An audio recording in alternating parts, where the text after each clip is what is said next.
Selamat datang kembali di serial podcast Misi Menjinakkan Sapi.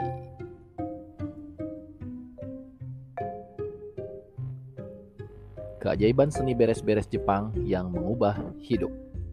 Dan kita sekarang berada di kesalahpahaman nomor 7. Ya, kita sedang membahas 7 kesalahpahaman tentang beres-beres.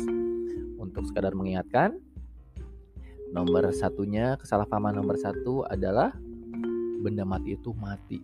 Salah besar, padahal benda mati itu punya energi.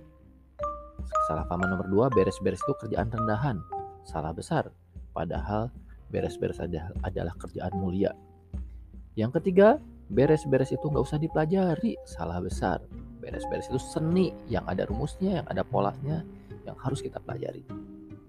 Kesalahan yang keempat, beres-beres itu cuma buat yang rajin, yang malas itu nggak mungkin beres-beres.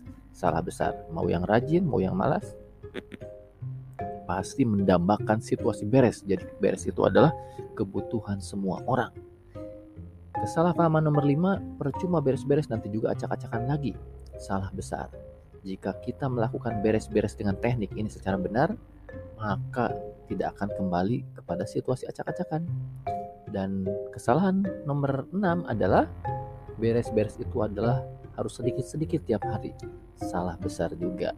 Karena sebetulnya beres-beres khusus yang kita bahas di sini adalah beres-beres yang total, yang harus dilakukan sekali seumur hidup sehingga kondisi berubah total dan kita tidak akan kembali kepada kondisi awal, sehingga nanti yang dilakukan setiap hari itu adalah beres-beres hanya mengembalikan saja atau hanya memelihara, bukan beres-beres lagi. Nah, sekarang kita masuk ke nomor 7. Kesalahpahaman yang terakhir, dan ini adalah prinsip yang sangat penting yang akan digunakan di metode KonMari, yaitu nomor 7 ini adalah membereskan ruangan berdasarkan lokasi. Nah, agar lebih jelas, ini ada cerita Marie Kondo di halaman 17. Suatu hari selagi memilah-milah isi laci di ruang depan, saya terbengong kaget. Ini pasti lemari yang saya bereskan kemarin, pikir saya. Ternyata bukan. Hanya saja isinya sama. Bagaikan disambar petir, saya tersadar. Berbenah berdasarkan lokasi adalah kesalahan fatal. Nah, itulah pengalaman Marie Kondo dalam membereskan berdasarkan lokasi. Jadi hari kemarin membereskan kamar, di situ membereskan baju. Berikutnya membereskan ruang tengah, di situ juga membereskan baju. Kemudian membereskan ruang yang lain, ternyata ada baju juga. Jadi dia berulang-ulang membereskan baju kategori yang sama, tetapi karena tersebar di berbagai ruangan sehingga berulang. Jadi sudah menjadi kebiasaan umum jika beres-beres berarti membereskan ruangan satu persatu. Kamar dulu, kemudian ruang tengah, dapur, dan seterusnya. Dalam praktek ini tanpa sadar kita melakukan kesalahan yang sangat fatal. Apa saja kesalahannya? Pertama, kita fokus membereskan ruangannya, bukan barangnya.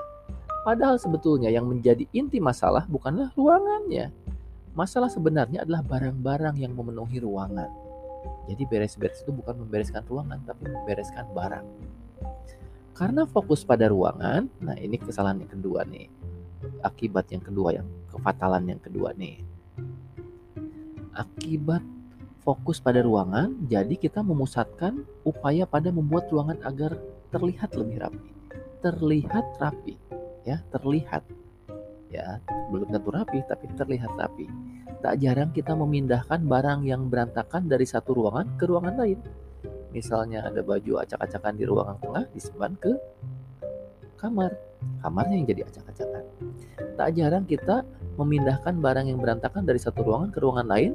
Jadi sebetulnya bukan membereskan, tetapi hanya memindahkan masalah ke ruangan lain. Nah, ini dia. Dan poin berikutnya adalah saat kita membereskan satu ruangan, kita membereskan satu jenis barang, misalnya buku, satu ruangan. Saat membereskan ruangan lain, kita membereskan lagi buku karena menemukan buku di situ. Sehingga kita berulang kali membereskan barang sejenis yang sama di ruangan yang berbeda. Dan ini akan sangat menguras energi. Menurut Marie Kondo ini adalah kesalahan yang sangat fatal. Nah, Oleh karena itu, kesimpulannya adalah membereskan ruangan itu salah besar. Membereskan barang itu benar, baru benar. Membereskan berdasarkan lokasi salah besar. Membereskan berdasarkan kategori itu benar. Nah, silakan dicatat, inilah kategori-kategori menurut Marie Kondo. Ada 5 kategori. Jadi ketika kita membereskan, kita harus per kategori. Semuanya satu rumah atau satu kamar fokus di satu kategori. Kategori pertama adalah pakaian. Jadi kalau pakaian dulu semuanya. Nanti kita akan praktek di bagian caranya. Kemudian kategori kedua adalah buku. Kategori ketiga adalah kertas, dokumen-dokumen ya. Kemudian kategori keempat pernak-pernik, dan kategori kelima barang kenang-kenangan. Barang kenang-kenangan adalah yang terakhir nih. Kita harus mengikuti urutan ini, harus berurutan. Pertama pakaian dulu, kategori pertama, kedua buku, ketiga kertas, 4 pernak-pernik, dan 5 barang kenang-kenangan. Nah, itulah 5 kategori ketika kita membereskan, bukan berdasarkan ruangan. Nah, untuk pakaian sendiri ada subkategorinya. Ini juga urutan, yaitu kalau pakaian itu atasan dulu, kemeja, sweater itu. Yang kemudian yang kedua bawahan, celana panjang, rok. Yang ketiga pakaian yang mesti gantung, misalnya jaket, mantel, setelan jas. Kemudian berikutnya ke subkategori keempat yaitu kaos kaki. Kemudian ke berikutnya pakaian dalam, berikutnya tas. Kemudian aksesoris seperti syal, sabuk, topi. Kemudian subkategori berikutnya pakaian untuk acara khusus seperti baju renang, seragam, baju tradisional, dan yang terakhir sepatu. Nah, itulah subkategori dari kategori pakaian. Jadi harus mengikuti urutan tersebut. Nah, nanti silahkan dicatat kategori-kategori ini karena nanti beres-beres akan berdasarkan kategori ini, bukan berdasarkan ruangan. Nah, itulah 7 kesalahpahaman. Yang terakhir tadi adalah membereskan ruangan berdasarkan lokasi, itu salah besar. Yang benar adalah berdasarkan kategori. Karena kita bukan membereskan ruangan, tapi membereskan barang. Oleh karena itu kita harus berdasarkan kategori barangnya. Begitulah 7 kesalahan dalam beres-beres. Yang pertama, salah persepsi tentang menganggap bahwa benda itu benda mati padahal punya energi. Kesalahan kedua, beres-beres itu kerjaan rendahan padahal kerjaan mulia. Yang ketiga, beres-beres itu gak usah dipelajari padahal ada seninya, ada ilmunya. Yang keempat, beres-beres hanya buat yang rajin padahal yang malas juga perlu situasi beres. Kesalahan kelima, percuma beres-beres nanti acak-acakan lagi. Salah besar karena sebetulnya kalau beres-beresnya benar dan total tidak akan kembali acak-acakan.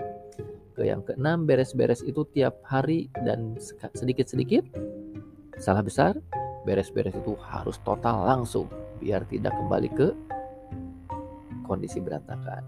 Dan yang terakhir ketujuh, membereskan itu adalah membereskan ruangan berdasarkan lokasi. Salah besar.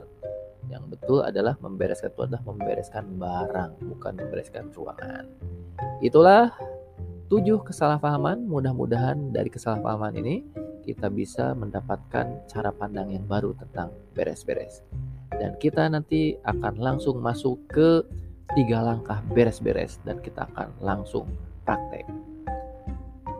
Terus bersama kami di serial podcast Misi Menjinakkan Sapi, keajaiban seni beres-beres Jepang yang mengubah hidup.